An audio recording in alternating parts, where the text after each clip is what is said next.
Yeah. One more lesson, and I think it applies to Pete Hegseth, that applies to Bobby Kennedy, and the administration and the future Democrats. And then one thing I want to say about Trump. I have a spirited debate with a lot of pro MAGA, pro Doge people when I say the PR was ridiculously bad, and it was all focused on conservative media, and they went way over what they've overpromised. They put stuff out that wasn't true. And Musk's attitude seems to be a lot what a lot of people in this administration is, which is we can just go on Hannity and say what we want, and that's good enough to sell something.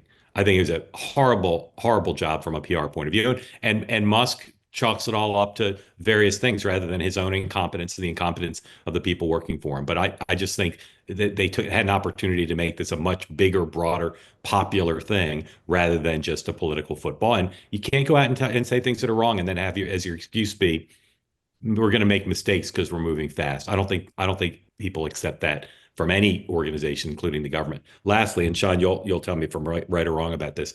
The New York Times is obsessed with driving a wedge between Trump and Musk. They have been from the beginning.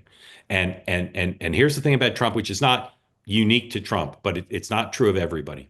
Trump can simultaneously love you and like you and think you're doing a sort of a good job, but also be really pissed about you. So you can get Trump saying to people, Musk is horrible, Musk is ruining things, everybody's mad at Musk, Susie thinks Musk is horrible, but he still loves it. He has that capacity. It's not all or nothing for him. So you can hear him say nice things about Musk and bad things about Musk. And that's true of Marco Everyone. Rubio, Pete Hegseth, pretty much everyone. Maybe not well, even JD sometimes, but it's more positive. But it's true of his kids. Like Trump is able to do that. Sean, as we say it online, am I right? Yeah, I mean, look, he'll, yeah, I mean, I've heard him. Yeah, the answer Yeah. is yes. Yes. He can just, and it's not personal. Like, again, I've Exactly. been yelled at like I've never been in my life. And I've also been praised by him. And I mean, in some ways it's kind of refreshing because it's not the typical Washington BS. Like, you don't ever have to wonder where you stand. If he's pissed at you, if he's pleased with you, um, to a variety of things. And that's the thing, is that the difference with Elon was, and what I think most people didn't get, is that Elon, just when he says yesterday, he was talking about, so I forgot who it was, and he said they're doing a great job. Like, whether it's Pam Bondi, or I think he praised Cash.